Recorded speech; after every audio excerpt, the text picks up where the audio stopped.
우리 하나님 말씀은 사도행전 제1장 12절에서 14절까지 말씀을 제가 읽겠습니다.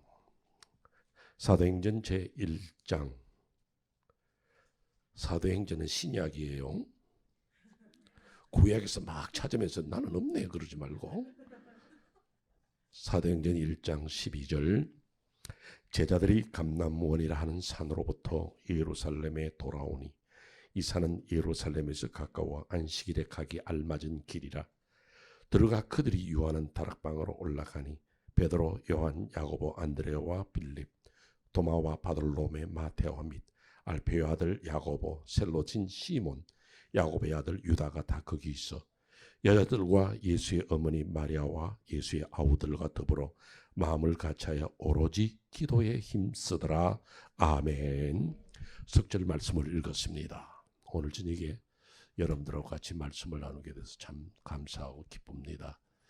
그런데 난 조금 실망을 했어요. 지난 주일날 이 강화 목사님이 광고하시면서 이번 주간 내가 휴가를 가니까 대신해서 김경진 목사가 새벽 기도하고 금요 기도합니다 하니까 박수를 막 쳐서 나는 야 새벽에 많이 나오겠구나 했더니만 하나도 안 나와서 내가 이제 여러분들의 박수는 안 믿기로 했어.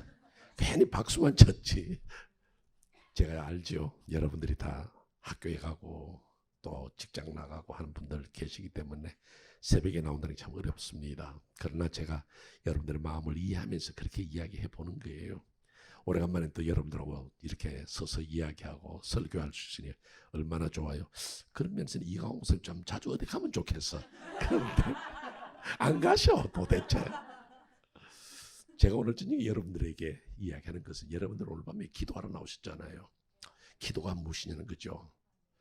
그런데 이제 기도라는 것이 크게 어떤 분기점이 되는 겁니다. 사람을 바꾸고 삶을 바꾸고 생활을 바꾸는 거. 예를 들어서 오늘 이 본문 앞서서 이야기해보면 예수님이 부활 승천하시기 전까지 제자들은 굉장히 소심했고 두려웠고 무서워했습니다. 왜냐하면 예수 믿는 자를 다 잡아 죽인다는, 첫째 그 지도자들은 예수부터 잡았죠. 그리고 십자가에 죽였죠. 그러니까 그를 추종하는 사람을 무조건 다 죽였다니까 제자들이 벌벌 떨었습니다.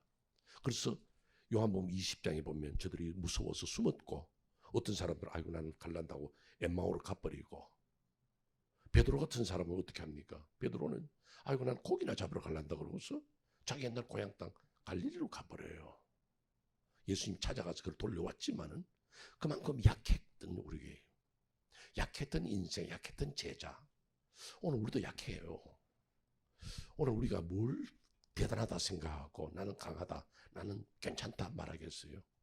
내가 지난 새벽에 며칠간 어른들하고 말씀을 나누면서 그 얘기를 했지만은 우리는 그렇게 장담을 잘합니다. 난 절대로 그런 좀, 여러분 절대로란 말을 절대로 쓰지 마세요. 여러분 그 절대가 없어요. 그 절대로란 말 못 쓰게 하니까 결코 그런다고 그러니까. 그런데 사실 절대도 안 되고 결코도 안 되고 다시는 또다시 또 돼야 돼요. 또 돼요. 내 거짓말 안 한다. 절대로 거짓말 안 한다지만 벌써 거짓말 하고 있어요. 그 절대가 안 되는데. 그렇게 약한 우리예요. 그런데 베드로와 야고보, 요한이 오늘 이 본문에서처럼 다락방에 가서 기도하고 난 다음에 그들은 강해집니다. 대제사장들과 병정들 앞에서 담대했고 놀라운 사람으로 바뀌어져요. 그래서 제가 오늘 저녁에 여러분들의 말씀을 드린다면 우리가 정말 능력을 받으려면 어떻게 해야 되느냐, 어떻게 우리가 담대해질 수 있느냐. 참 여러분들이나 저나 살아가는 시대가 힘듭니다. 옛날은 옛날대로 힘들었고 지금은 지금대로 힘들어요. 이번에 제가 로스앤젤레스에서 총회가 있어서 갔는데 거기서 여러 목사님들 만나서 옛날 이야기 하잖아요. 나이 많은 사람은 맨날 하는 소리가 옛날 이야기야. 옛날 이야기밖에 몰라.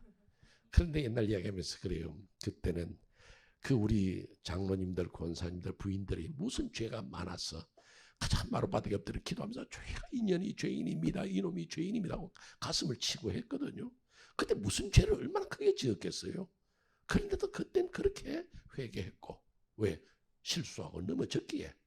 오늘 우리도 역시 하나님 앞에 부족한 것 많아서 하나님 앞에 설 때마다 하나님 참 잘못한 거 많습니다. 용서하여 주옵소서. 새로운 힘을 주시옵소서. 우리 찬송가 있지 않습니까? 내 마음이 약하여 늘 넘어지오니 주 예수 힘주사 굳세게 하소서. 참 그 찬송을 생각할 때마다요, 우리 마음에 콱 찔리는 게 있어요. 내 마음이 약하여 늘 넘어집니다. 나는 이렇게 안 살라 그랬는데 또 거짓말하게 되었고 미워하게 되었고 속이게 되었고 왜 이렇습니까? 그럴 때 우리가 할 수 있는 비결이 뭐냐? 기도로서 사람을 바꾸어 나가야 되는 거예요. 그러니까 우리가 어떻게 기도하느냐? 여러분이 기도 왔을 때에 여러분 오늘 저녁에 여러분들 어떤 자세로 기도하는지 몰라요. 여러분들 어떤 학교 공부 때문에 그랬는지 뭐 영주권 문제 때문에인지 건강 때문인지 난 몰라요. 그러나 여러분들이 이 기도한다는 그 자세를 먼저 우리는 배워야 되는 거예요. 오늘 이 본문에서 읽은 것처럼 이들이 이 다락방에 가서 마가의 다락방에서 기도하면서 사람이 바뀌어져요. 오늘 밤 어쩌면 여러분들 나와서 기도란 것이 무슨 걸 배웠다. 그럼 나도 이렇게 살리라. 이런 귀한 결단이 이 밤에 계시기를 주의 이름으로 축원합니다.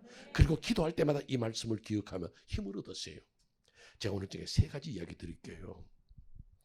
첫째로 드리고 싶은 말씀은 예루살렘으로 돌아가라는 거죠. 예수님께서 4절에 이렇게 말씀합니다. 너희가 예루살렘으로 돌아가라. 이거 참 힘든 이야기예요. 왜냐하면 예루살렘에는 지금 예수 믿는 자를 잡아 죽이려고 지금 살기가 등등한 그곳인데 그걸 돌아가라는 거예요. 그 돌아간다는 그 속에서 우리가 뭘 생각할 수 있냐면, 이 감람산에서 예루살렘을 돌아갔다 그랬잖아요. 그 이야기는 뭐냐면 먼저 순종이에요. 여러분 기도할 때마다 늘 생각나서 내가 하나님의 말씀에 얼마나 순종했느냐. 우리는 순종을 생각하지 않냐고 그냥 형식적으로 예배만 드리면 그것이 다 예배고 하나님 기뻐하는 줄 압니다. 그러나 하나님은 안 속습니다. 왜냐하면 사무엘서 말한 것처럼 하나님은 중심을 보시기 때문에. 이번 새벽기도 때 여러분이 나오셨으면 들으셨을 거예요. 이번 새벽기도 때 중요하게 이야기한 것이 뭐냐면 우리는 형식적인 제사로 만족할 때가 있습니다. 저희들이 나이가 많으면 옛날 이야기 한다 그랬잖아요. 네, 옛날 이야기 하나 할게요. 나도 이 초등학교 다닐 때 있었고 중학교 다닐 때 있었어요. 근데 초등학교 다닐 때 그때는 한국 요즘도 하는지 몰라요.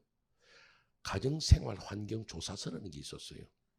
그러면 그때는 뭘 물었냐 하면 집에 신문을 읽느냐, 라디오가 있느냐.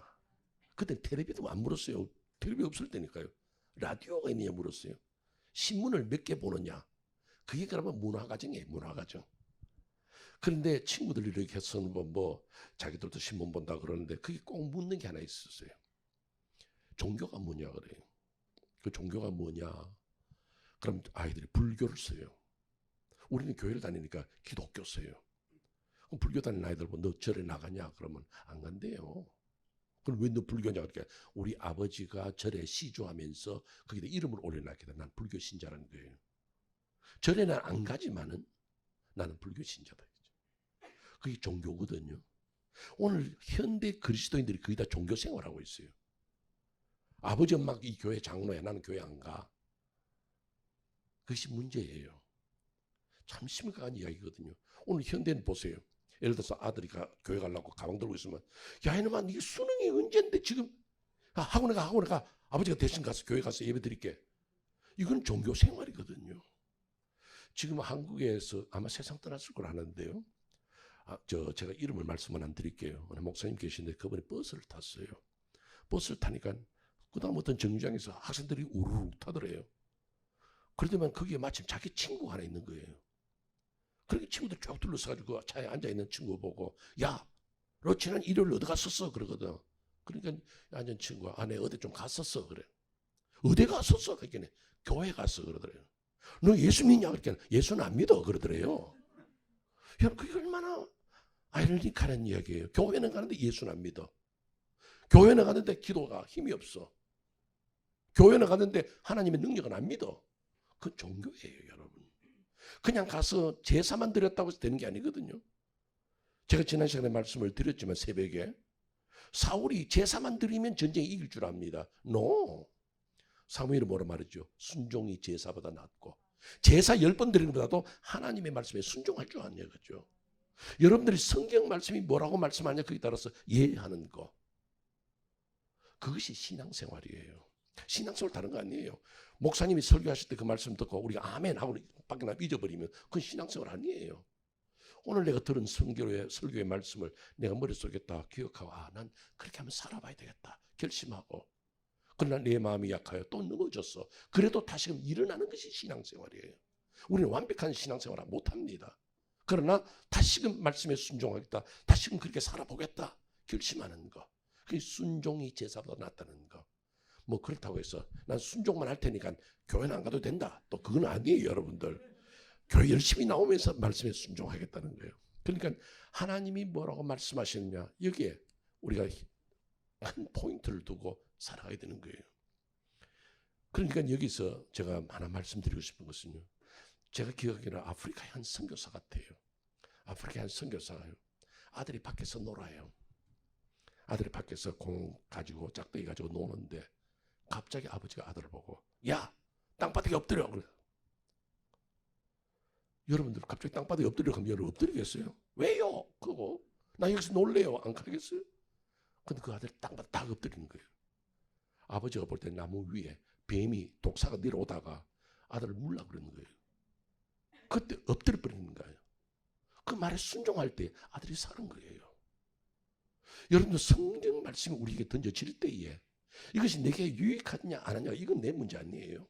나는 그냥 순종해야 되는 거예요.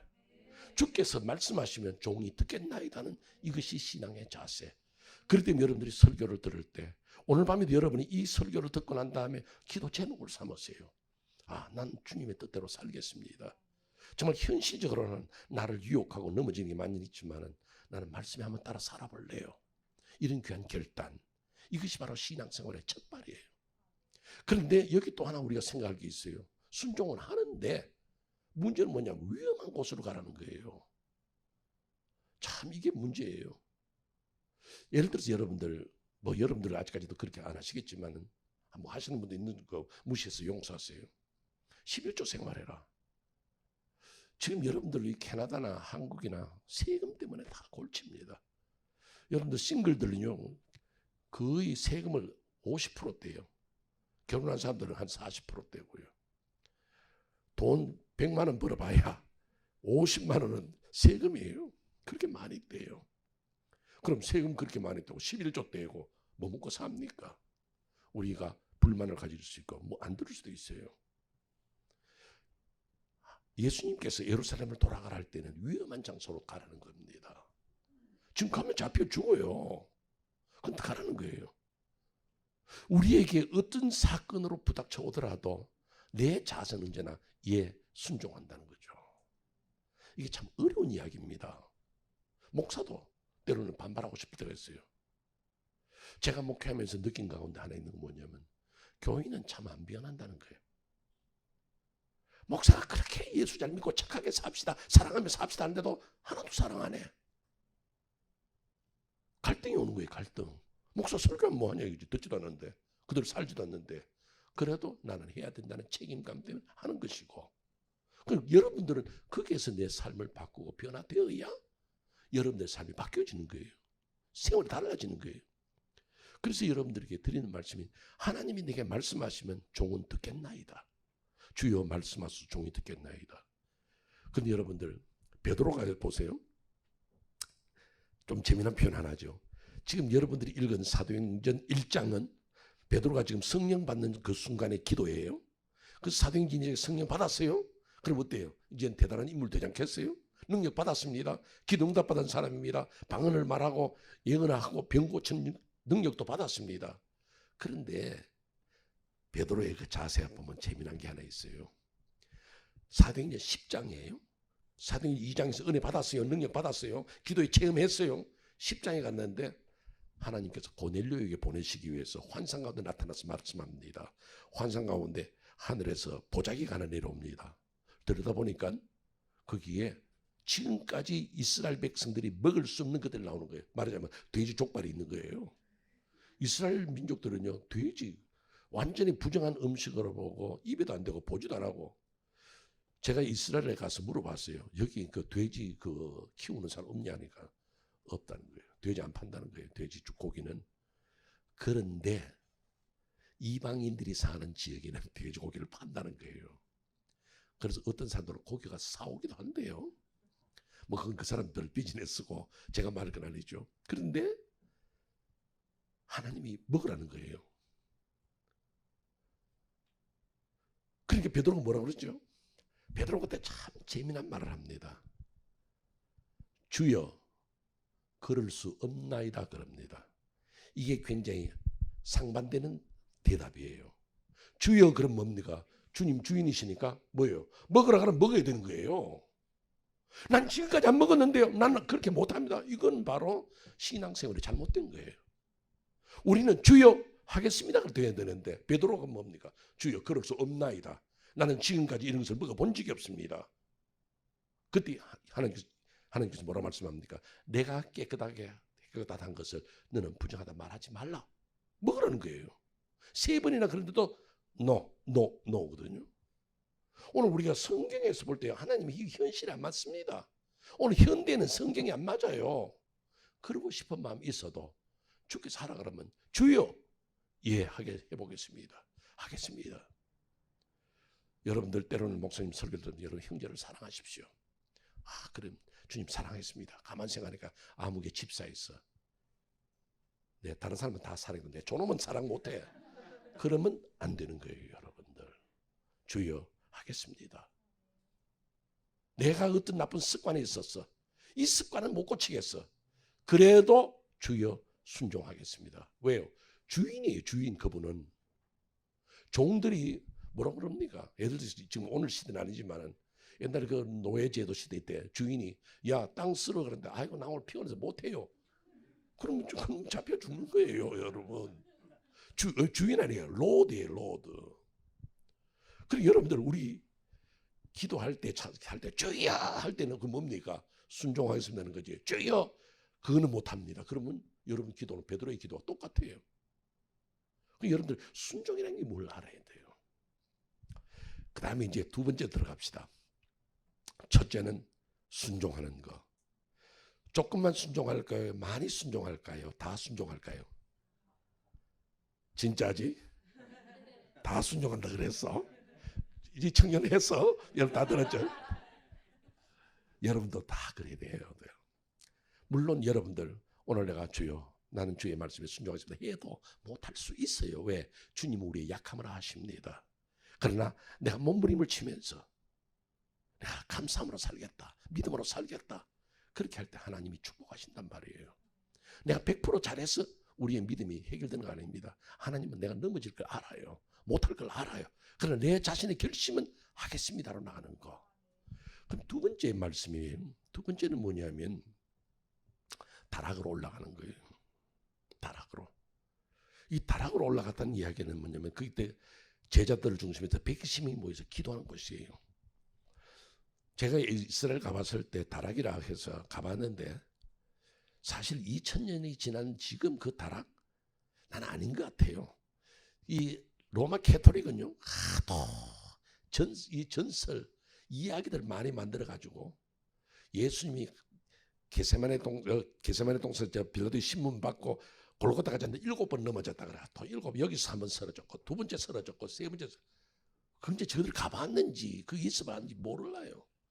그 사람들 얼마나 많은 설화를 만들었는지 모릅니다. 예를 들어서 이 예수님이 타고 가시던 나귀에 나귀 꽁지 있잖아요. 그 꽁지가 세계에서 얼마나 많은지 몰라요. 그 사람들은 그렇게 전설을 만들어내요. 그런데 그 다락방에를 제가 가봤는데 큰 방이에요. 실제로 거긴지 아닌지는 몰라요. 근데 거기 모여서 기도했어요. 그리고 여러분들이 먼저는 내 자신이 하나님의 말씀을 들을 때에는 순종하고 그럼 나는 어떻게 되느냐? 나는 전혀 기도에 힘쓰는 거. 기도하는 사람. 그때 우리는 기도하는 것이 뭐냐? 이제 여러분들 기도의 자세예요. 어떤 분들은 그런 말을 합니다. 목사님, 나는 교회 가서 기도할 때 무슨 기도를 해야 될지 잘 모르겠어요. 어떻게 기도해야 될지, 하나님 어떤 기도를 좋아하실는지 모르겠어요. 단 여러분들 부탁하지만은요. 기도할 줄 몰라도 괜찮고 안 해도 되고 그냥 하나님 앞에 와서 그냥 가만히 있었어요. 그냥 내가 교회 와서 기도하면서 하나님 내가 지금 이렇게 몸이 아픕니다. 하나님 도와주세요. 건강하게 해주세요. 그 말 하시니까 하나님이 그때 듣고 너 그렇게 몸이 아팠냐? 난 몰랐다. 그러실 하나님이세요? 하나님 다 알고 계세요. 여러분이 사업 안 되는 것도 알고 계세요. 여러분 무슨 말 하니까 아이고 나는 몰랐는데 그럼 이제부터 해결해 줄게. 그러실 하나님 아닙니다. 그냥 가만히 있는 거예요. 그냥. 앞에 의자에다 머리 대놓고 그러다 자지는 말고 머리 대놓고 그냥 이렇게 가만히 있어 보세요. 하나님은 다 안다는 거죠. 와서 엎드린 그 사실 하나만 해도 하나님은 너무너무 기쁜 거예요. 하나님은 그걸 원하시는 것이지 졸졸졸졸 말하니까 아이고 내가 알아듣겠는데 그러신 하나님 아닙니다. 그냥 가만히 엎드려 있어요. 여러분들 여기서 결혼하신 분들은 알겠지만 또 요즘 한국은 많이 달라졌어요. 시집 갔던 딸이 오랜만에 친정에 갑니다.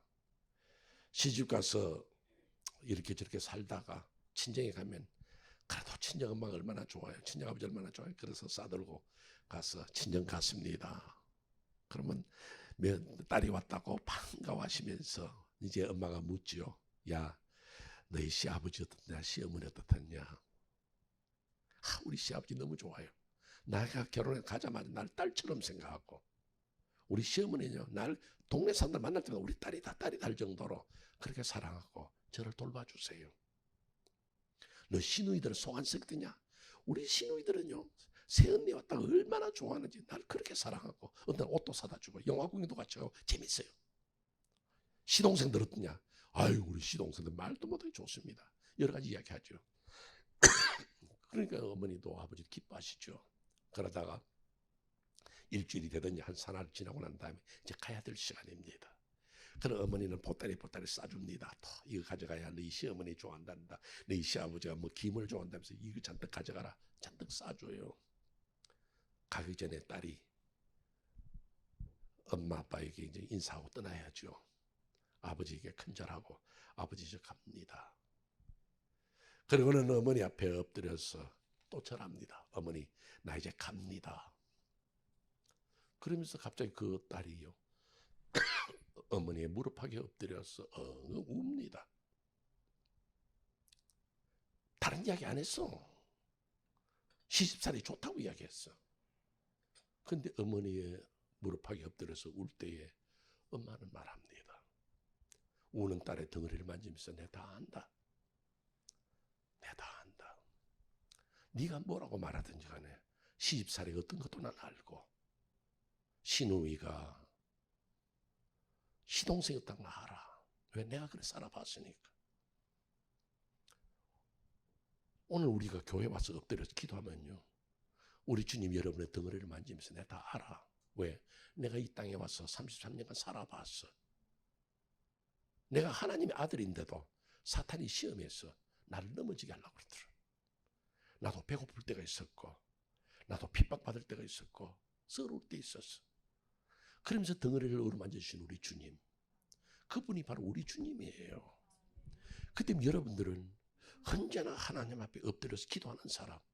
뭘 많이 기도했다고. 그것이 우리의 기도의 전부가 아닙니다.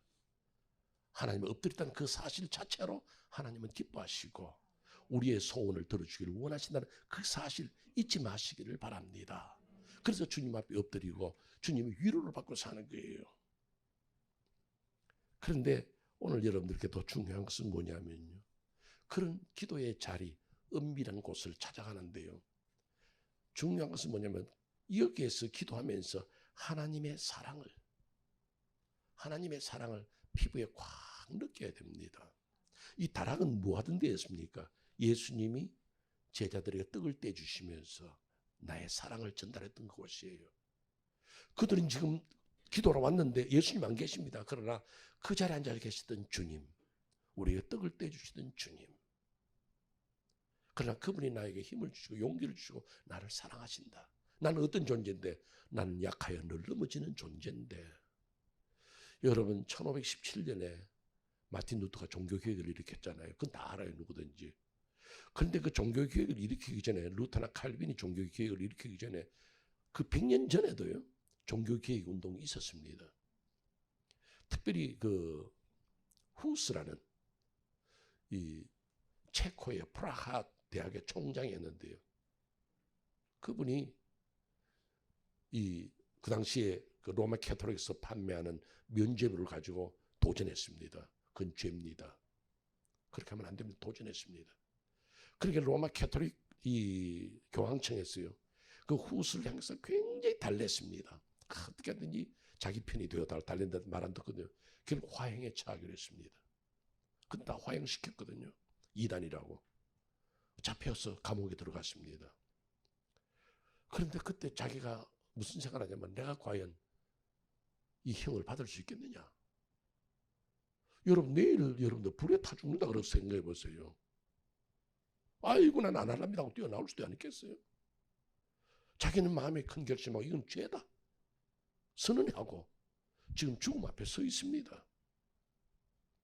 죽기 전인데 그 전날 밤에 내가 과연 이 화형을 당할 수 있겠나 그 생각하면서 그 방에 켜놨던 촛불 위에다가 손가락을 한번 대봤습니다. 얼마나 뜨거운지요. 그때 그가 기도합니다. 주님, 나는 손가락에 촛불만 갖다 대도 뜨거워 못 견디는데 내일 내가 이 화형을 견디게 하여 주옵소서. 그런 기도의 마음. 그러니까 내 앞에 닥쳐지는 어떤 어려움이 있더라도 주님의 그 사랑을 생각하면서 나는 매달리는 거죠. 주님의 그 사랑 때문에 나는 헌신하고, 주님의 사랑 때문에 헌물하고 헌신하고 충성하는 거. 그 사랑에 감격하지 않으면 기도가 안 돼요. 주님의 사랑을 느끼는 거죠. 여러분들 때로는 한국에 방문하셨다 여러분 아버지 어머니를 떠날 때 여러분 아버지 어머니의 손 한번 잡아보세요. 거칠거칠한 손. 그때 얼마나 감동이 돼요. 나를 낳고 그냥 온 진액을 다 쏟아지고 난 다음에 이제는 손마디가 굵어지고 가죽밖에 없는 우리 엄마의 손. 옛날에 처녀들은 얼마나 이뻤겠어요. 근데 이제는 저렇게 된 손 너무너무 미안합니다.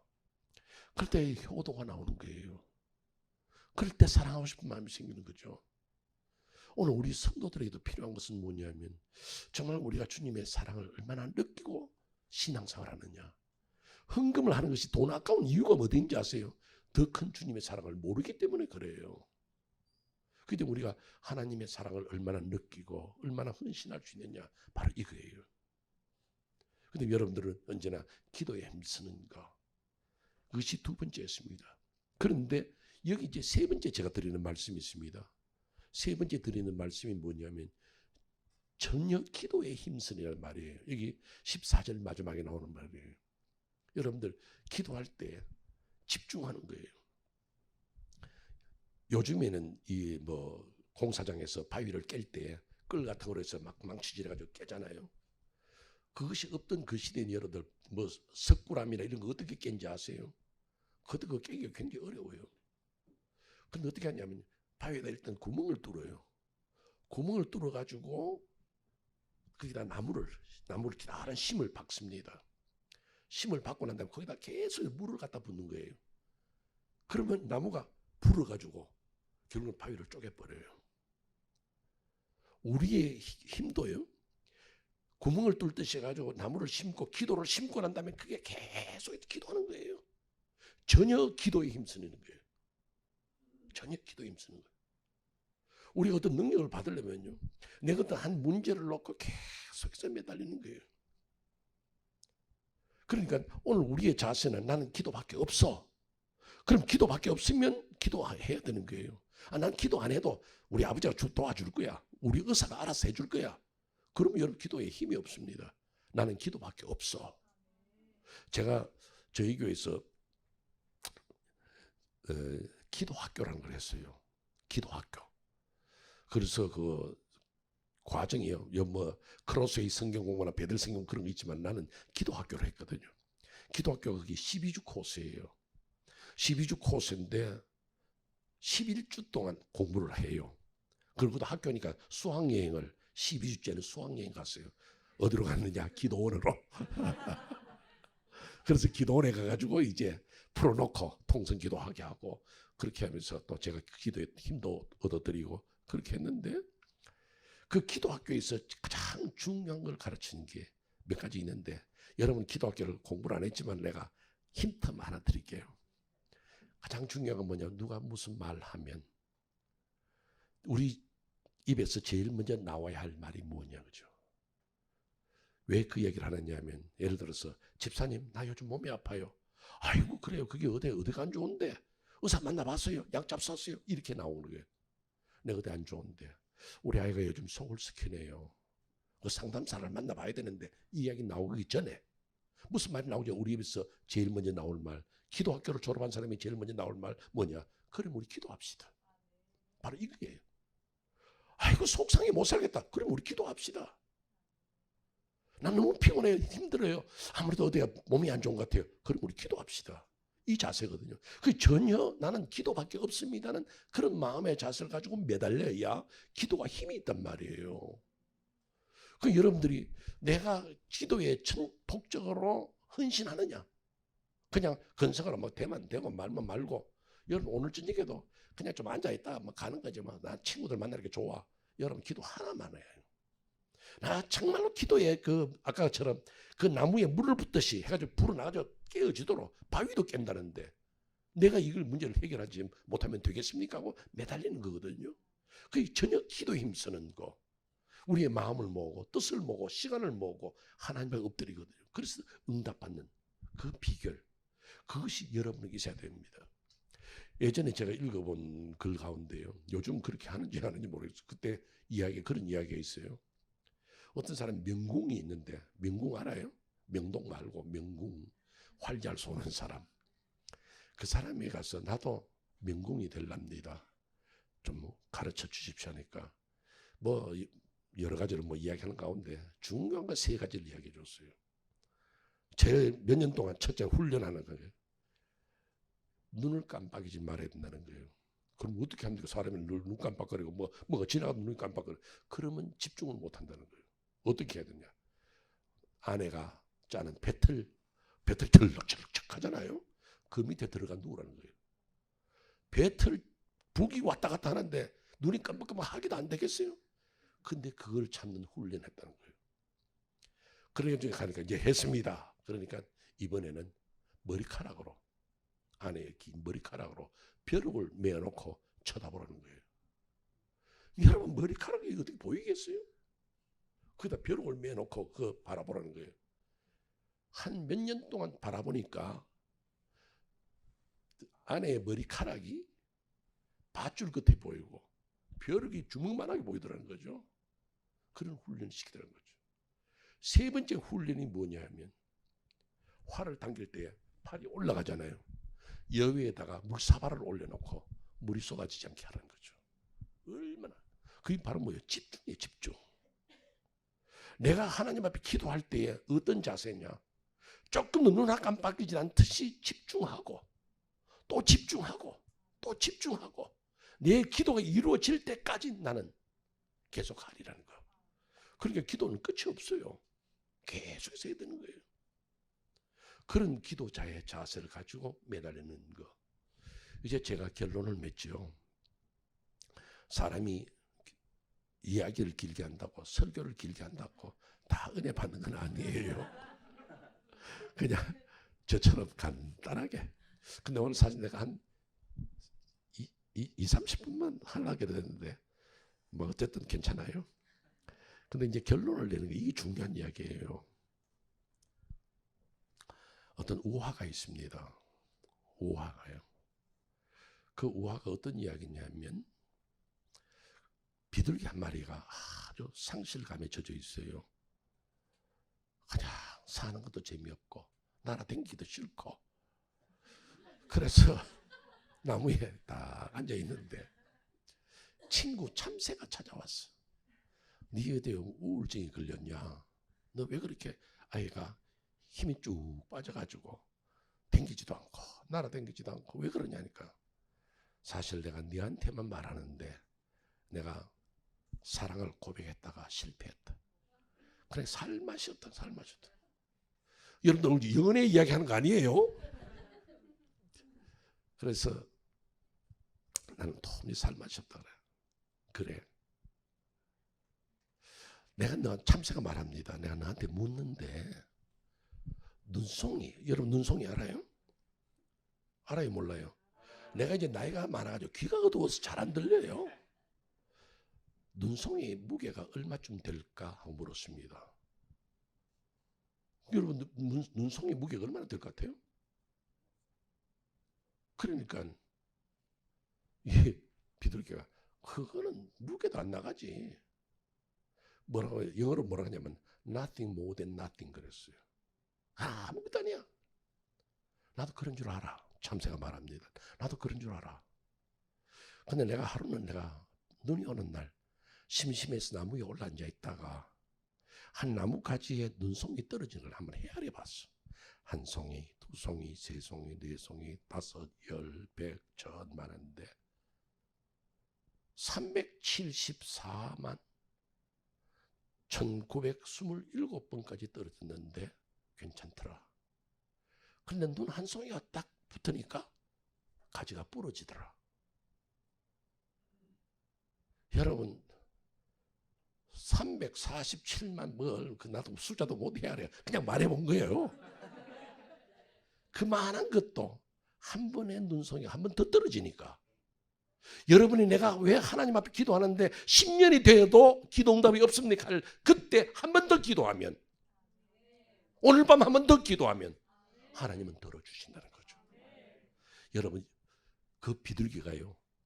그래서 힘을 얻고 12번째 결혼을 했대요. 여러분 나도 이제 내 보이프렌드가 있는데 됐구나. 내 걸프렌드한테 그렇게 고백해야 되고 그거 아니에요 여러분들. 오늘 밤에 간절히 기도하세요.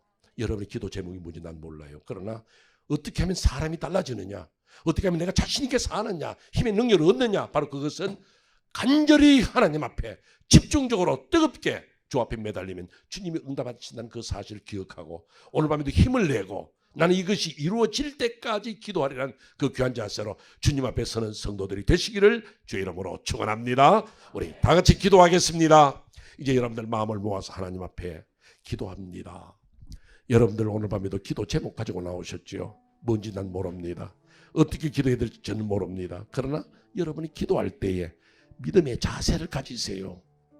오늘 밤 하나님 나를 만나주시고 내 모든 형편 아시는 주님, 나는 늘 넘어지고 나는 늘 부족했습니다. 그러나 하나님께서 오늘 밤에도 내 기도를 들어 응답해 주시기를 바랍니다. 주여 나와 함께 계시기를 원합니다. 주님이 내 삶 속에 역사하시기를 원합니다. 나는 지금까지도 응답이 없어서 늘 괴로워하고 이제는 그만 기도할까 그만둘까 했는데 아닙니다. 주님 오늘 밤에 나는 다시 힘을 얻어서 기도하랍니다. 오늘 밤에 주님이 역사하실 줄로 믿습니다. 주여 나를 도와주시옵소서. 주여 나를 도와주시옵소서. 주님이 나를 모른 채시면 나는 갈 곳이 없습니다. 주여 나를 도와주시옵소서. 간절한 마음으로 우리 주여 한번 외치고 같이 기도하겠습니다. 주여